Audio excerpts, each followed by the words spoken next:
Hi, you're listening to This Is Not Your Practice Life. I'm your host, Macy Renee, and we are going on a journey together, my friends. I'm a certified life and emotional intelligence coach. And if you really want to step into your highest self, there are a few non-negotiables you're going to have to learn, and I am just the person to help you do it. No matter your past, I'm here to help you create a more fulfilling future. So stick around with me. Not only will I teach you how to navigate your brain's daily mind drama, but I'll help you actually understand your mind, your emotions, why you do the things you do, and why others do the things they do. Most importantly, I'll help you build the self-awareness skills to create whatever results you want. It's never too late to change the trajectory of your life. After all, this is not your practice life.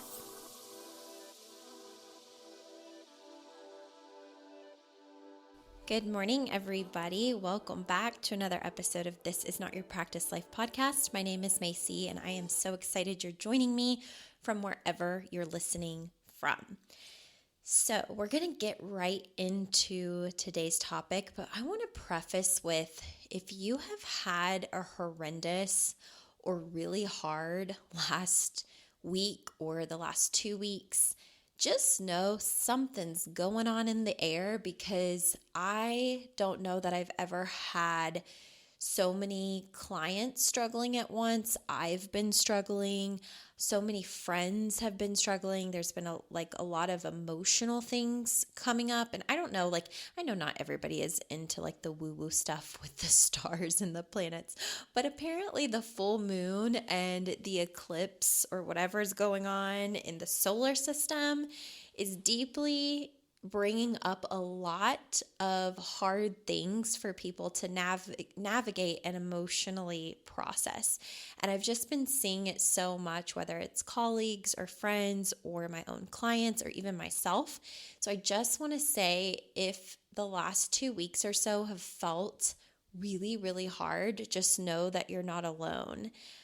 Okay, so now that I say that, I posted another anonymous link on my Instagram, and I asked you all to ask for whatever you wanted. Ask for coaching, ask me any questions, send podcast ideas. And I got a lot of podcast ideas, which I'm just so thankful that you all were willing to send. And the one that stood out to me is the one that resonates with what a lot of people are going through right now. And the question was how to maintain your emotional intelligence during times of crisis, loss, or emergencies. Funny enough with this, I almost recorded an episode that was very similar to this last week in real time, because my week has been crazy. And I didn't talk about it when I was recording last week's episode, but last week on Thursday, I got a call from my grandmother that my papa had gone to the hospital.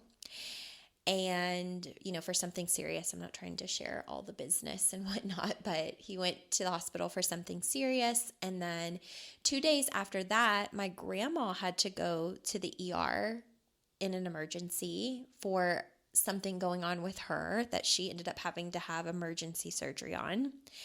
And then my poor sister had cellulitis, and then my mom got a fever.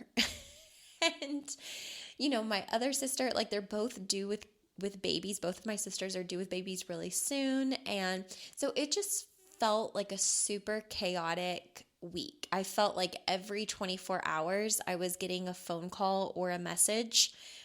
And especially when I got the one for my papa, I felt so many emotions go through my body. I felt fear. I felt frustration. I felt sadness. I felt helpless.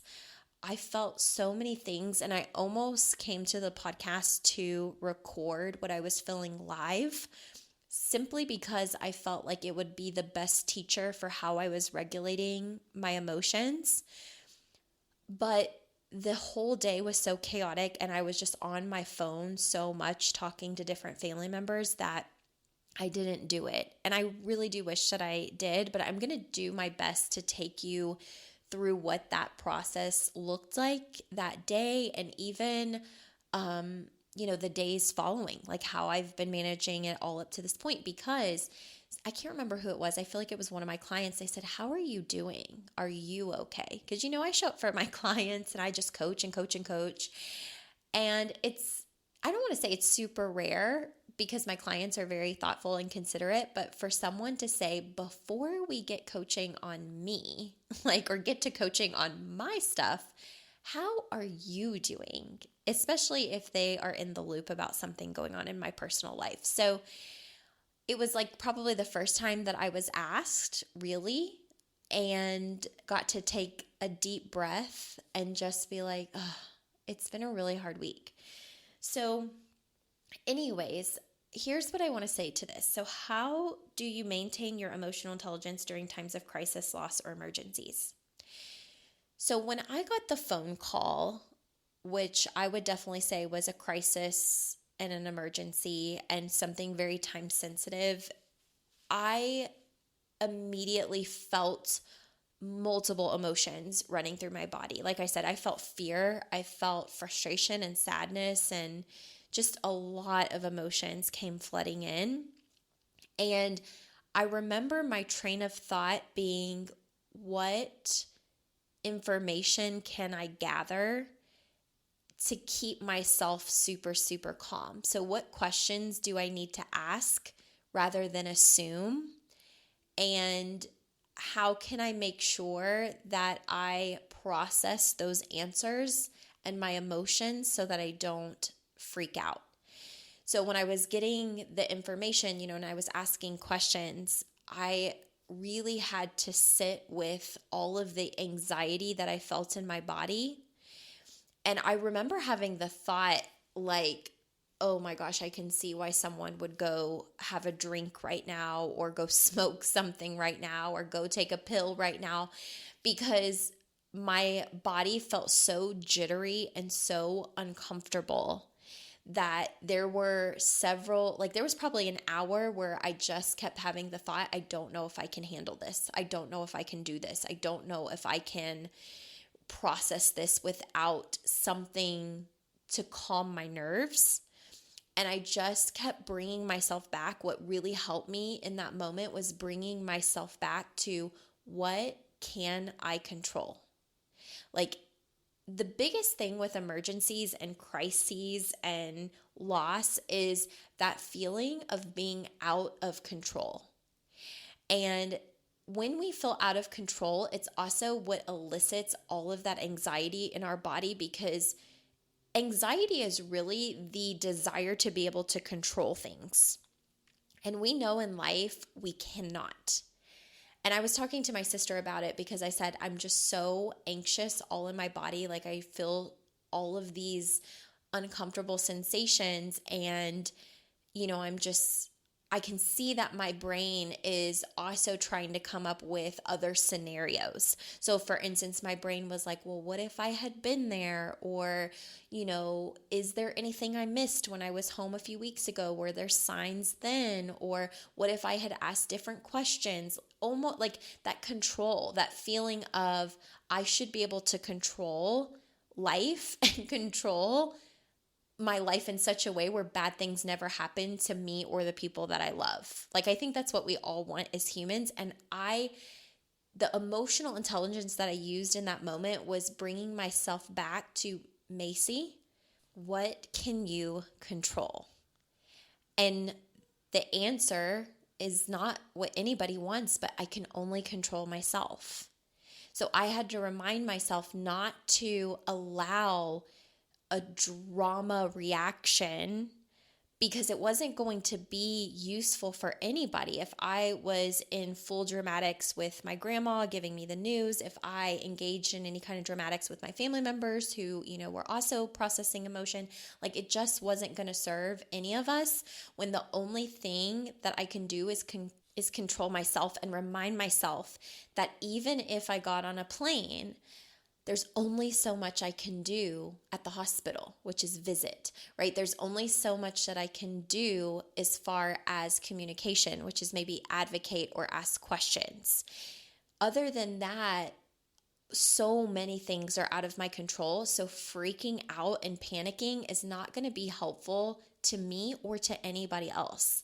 And I had to keep reminding myself of that. I also had to keep reminding myself that it was okay to feel wildly uncomfortable sensations. And to remind myself also that I'm capable of feeling those very uncomfortable sensations without having to numb myself. Like for some reason, my brain just kept saying like, I feel like I want a glass of wine or a glass of wine would be really helpful. And I don't even drink wine on a regular basis. So I knew my brain was doing that as a way to like, I need something to calm myself down because I don't feel capable of calming myself down. But I would come back to my brain and say, is that true? Is it true that you can't calm down? Again, what can we control? And I would come back to myself and I'd be like, I can only control myself. Wine is actually not going to make me feel better. I actually get a really upset stomach when I drink, and my IBS is all over the place, and I don't feel good the next day, and I can't sleep. And sometimes I even have horrendous nightmares, like after I've had a glass of alcohol or whatever. And so I'm just like, that's actually not going to serve you. In fact, it's probably going to make your anxiety worse. So what can you do to nourish yourself right now? So from there, I got in the car and I drove and parked at my favorite Raising Cane's. I did go in and I got myself a tea, which I really felt like that's a part of my normal routine. I'm going to go and engage in my normal routine. And then I sat in the car and I let myself have tears. So tears flowed out of me. And I asked myself, like, why are the tears flowing? They're flowing because I love my family a lot. I don't want any of them to struggle. I'm feeling gratitude and sadness all at the same time. I'm grieving that they're getting older in age. I'm feeling gratitude that they're still alive and, and somewhat well. I'm grieving the health they used to have. All while being thankful for what health they do have left. Like it was just such an experience of, something I've even talked about on the podcast of life being 50-50. It's going to be 50-50. You're going to have 50% amazing, wonderful things happening in life, and you're going to have 50% horrendous and just hard and frustrating and sad, and you can't escape either one. It's going to come in ebbs and flows. Some days you're going to be riding cloud nine, and some days you're going to feel like you're crawling yourself out of the deepest, darkest hole. And all of that is a part of the human experience. The big thing with all of it is how well do you cope with that 50% that feels like sometimes being in a hole, or it feels like it's trying to drag you down? Like, what are your skills and your tools to make sure you don't stay there? That having that experience is not so much problematic. It's the lack of skills that puts us in that hole for much longer than we have to be. So I did a lot of processing that day and a lot of sitting with my emotions and just letting myself feel it. And it felt awful. It felt wildly uncomfortable. But all the while, I actually felt like I could celebrate myself, because I feel like if all of those phone calls last week had happened a year ago, or even 5 years ago, or for sure 10 years ago, I would have absolutely been in a completely different place. And I felt relatively calm for the things, that transpired. So I think something that you can hold on to if you are experiencing a really rough patch, or you get that phone call that puts you in your own level of like crisis or fear, or you experience loss or emergencies, to do these steps. First, process the information that you've been given and just notice what you're feeling in your body. Let yourself feel it, right? If that means tears need to come out, if that means you have the shakes, if that means you feel nauseated, just let those uncomfortable sensations be there, and remind yourself, like, uncomfortable sensations are not a problem. They're uncomfortable, but they're not a problem. They're not going to kill me. They're not going to do any harm. They're there alongside the depth and rawness of emotion that I'm feeling. So the sensations are just accompanying these uncomfortable emotions that are present, the depth of those raw emotions that are present.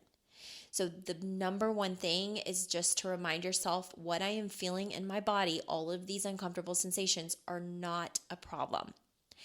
If you can stay in that level of awareness, to do your best not to buffer, not to go into different strategies of numbing, if you can, right? Everybody is going to handle this a little bit differently and do what they feel is best for them. But I will say a lot of times the numbing doesn't actually help us long term.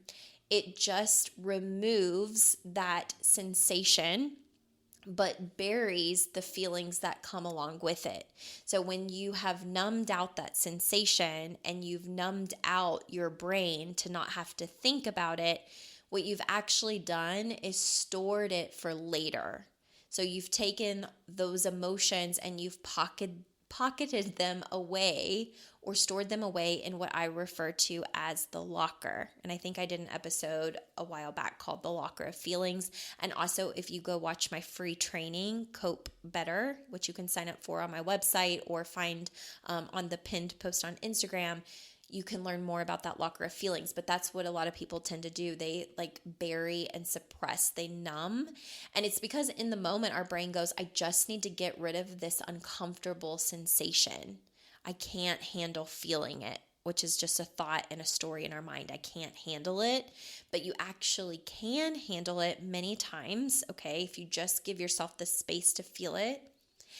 And if you don't numb it, then it actually can move that energy and that sensation up and out of your body so that it doesn't have the same effect on you and it doesn't have the same level of intensity and power, versus numbing it where it kind of shoves it down for later. It says, I don't really want to address this now. Let's deal with it later.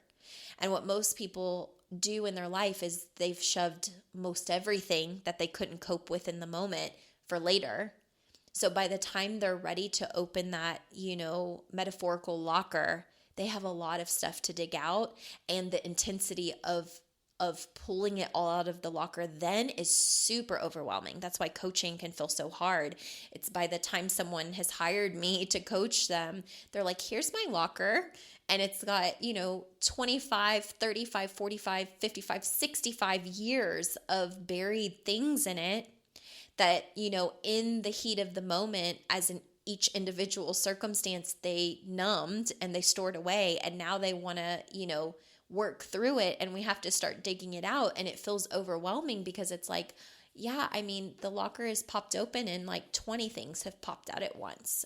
This is very overwhelming. Of course, this feels terrible, So in that moment, just do your best not to numb. And if you are going to have a glass of wine, or you are going to watch TV, or let yourself chill out, that's not so much a problem once you've just allowed yourself to process it first, to just be with the uncomfortable sensation first. Let yourself feel it.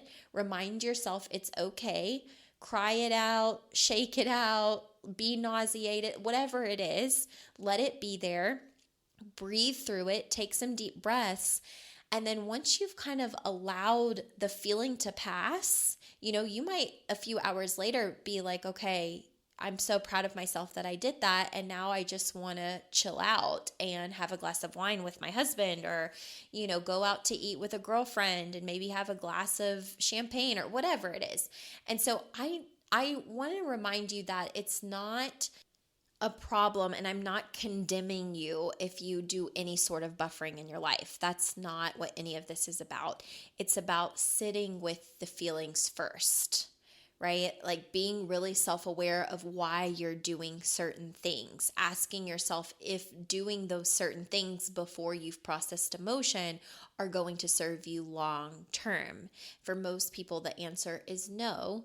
So it's not about the fact that we as humans can't ever buffer or can't decide, I'm going to watch TV, I'm going to binge my favorite show, I'm going to eat my favorite snacks, even though I'm not really super hungry. I'm going to have a cookie or I'm going to have some ice cream or I'm going to enjoy this glass of wine. I'm not condemning any of that. I want to make that super, super clear for anybody who's maybe confused.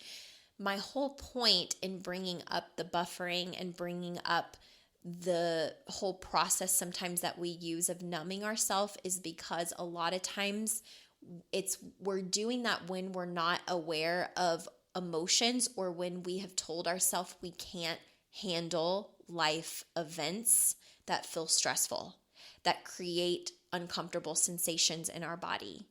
And I just want to tell you that if that's where your brain goes first, if you really want to change that, if you want to rewire it, it's important to know it's not true that you can't handle it. You can handle hard things. We're not going to ever like how it feels to be in the 50% where life is handing us a lot of crappy, rotten lemons. But it is inevitable that life is going to hand us sometimes crappy lemons like emergencies, crisis, loss, maybe divorce, grief, like all the things, right? We're going to be a loss of a job, financial issues, struggles. Like we are not exempt, none of us, from the human experience. Where people really struggle is that they tell themselves, they believe the stories in their brain of, I can't handle this. Yes, you can, but you have to be willing. And you have to be willing to allow the uncomfortable sensations in your body, and you have to remind your brain nothing has gone wrong when you feel those uncomfortable sensations. They are not problematic. And you have to know that your brain is going to tell you that they are, and it's going to find the magic quote unquote pill to make it better, whether that is literally a pill, whether that is smoking or drinking or shopping or hooking up with someone or spending lots of money or overeating or over drinking, being on your phone for hours on end engulfed in other people's lives, binge watching TV. It's going to find a vice. Like that's what your brain is designed to do. Your brain is designed to keep you in comfort. It doesn't want you to feel upset about anything. So the first thing that it does when an uncomfortable sensation enters your body is go, oh, this is a problem. We need to make this go away. And I just want to remind you that no matter what has affected you, that if you can get to a place where you're like, this is rocking my world, but I can handle it, and you process it first, that's going to serve you so much more long term. And I'm not dismissing the fact that it is a super hard thing to do, because I've been doing this work for a really long time. 8 years I've been in coaching and 10 years in personal development. And when each phone call came through last week, I noticed exactly what my brain wanted to do. It wanted to check out. It was like, let's have a glass of wine. I mean, it told me all the things that I could do to feel better. And I just reminded myself of the awareness I have and that I am capable and I am strong. And first I'm going to process. And then if I need to go like check out and watch TV, or if I want to go have a glass of something out to dinner with my husband, then I will. I'm not going to shame myself for it, but I'm also not going to go there first. I'm not going to use a numbing agent before I have really nurtured the part of me that's scared. You can kind of think of it as like your inner child. When you get bad news or you get terrible news or you have a life event in your life that feels so hard, think of it as like your inner child is so freaking scared. He or she is so freaking scared. And she just needs, or he just needs, someone to tell them it's going to be okay. And maybe growing up, you didn't really have that. Maybe what was modeled for you is your parents also freaked out, or they didn't have emotional regulation. They didn't have emotional intelligence. Anything that felt bad to you only felt 10 times worse, maybe with the way that your parents or grandparents or family members handled it or handled themselves. And so your nervous system feels wrecked. That's how a lot of my situations were growing up. I could not depend on my family to calm me down or to reassure me everything would be okay. I had to oftentimes as a kid remind myself it's going to be okay and try to regulate my nervous system the best way I knew how, because there wasn't an adult that was doing this work that could teach it to me. And the only way that I knew how to regulate was with buffering. So when I was 24 years old and I met my coach and I learned about buffering, I'm like, oh, maybe I haven't been regulating my nervous system the best my entire life, because from childhood up to now, I've only known how to keep myself safe through buffering. And when I started to heal and work on all of the things that, had hurt me and cleared out my locker and became more self-aware and worked on my mindset and worked on, strengthening my emotional intelligence, what I realized is that inner child in me really is depending on the most emotionally mature version of myself as an adult today to nurture and to remind myself it's going to be okay. And sometimes that might be what you need as well. Your inner child is screaming, I'm so uncomfortable. I'm so scared. I'm so uncomfortable. I'm so scared.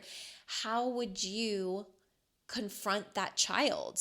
I mean, would you put a cigarette in their mouth immediately? Would you, if it's like your inner 6-year-old, do you just pour them a glass of tequila? Do you sit them in front of a TV and say, here, watch this. It's, check out. Don't feel anything. Or would you think it would be better to serve that 6-year-old to really be like, hey, what's going on? What's scaring you? Are you okay? How can I help you? Like, think about what you needed as a kid, or sometimes even what you've needed as an adult. I know that even as an adult, sometimes I just really wish someone would tell me everything's going to be okay. And when there's been those people in my life that's like, hey, just to let you know, everything is going to be okay. That is so healing on so many levels for my nervous system and my body, to be like, you're right. I can't control everything I want to control, but I can control myself if I allow it. And if I'm in control, I know that I can make sure I'm okay, that my needs are met, that I'm nurtured and nourished, and that I'm going to make myself a priority, especially when I cannot control anybody else or outside circumstances. I'm only going to focus on what I can control. So I hope that this episode helps you and gives you kind of a perspective of how to look at this, and remind yourself also to give yourself what you need. Make sure that you have a way of taking care of yourself. If that means talking to a friend that can actually hold space for you, if that means going on a walk, if that means scheduling a massage, if that's taking a longer shower, a bubble bath, like remember to also incorporate your self-care practices, and also to say no to things you don't have the capacity for. Like when all of this was happening and I was trying to process my own emotions and my phone was ringing with other people I knew were going to pull me into their own emotions, I had to say, no, I can't answer that phone call right now. I know that if I answer that phone call, they're going to pull me into panic and they're going to pull me into what they haven't processed themselves. And I know I'm not emotionally available for it. I'm trying to regulate my own emotions right now. I don't have the capacity to help them regulate theirs when I'm trying to make sure I'm also okay and emotionally regulated. And so sometimes it's even incorporating boundaries. Sometimes that's the most loving thing you can do for yourself when a lot is happening around you. So I hope that this episode was helpful.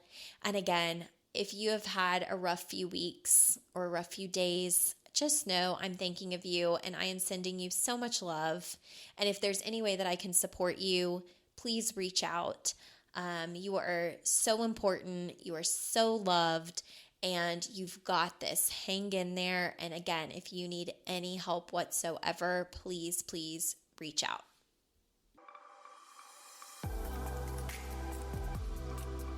Hey there. Thank you so much for joining me on today's episode of This Is Not Your Practice Life podcast. If you'd like to connect on social media, you can find me on both Instagram and Facebook at Macy Renee Coaching. And if you want to stay up to date on all of my offers, announcements, and inspirational emails, you can join my email list at macyrenee.com. In addition, if there's a way that I can further support you in your coaching journey, you can schedule a free 60-minute consult at macyrenee.com anytime you want so we can discuss the best options for you. I look forward to seeing you next week, and I hope you have an amazing day. Bye.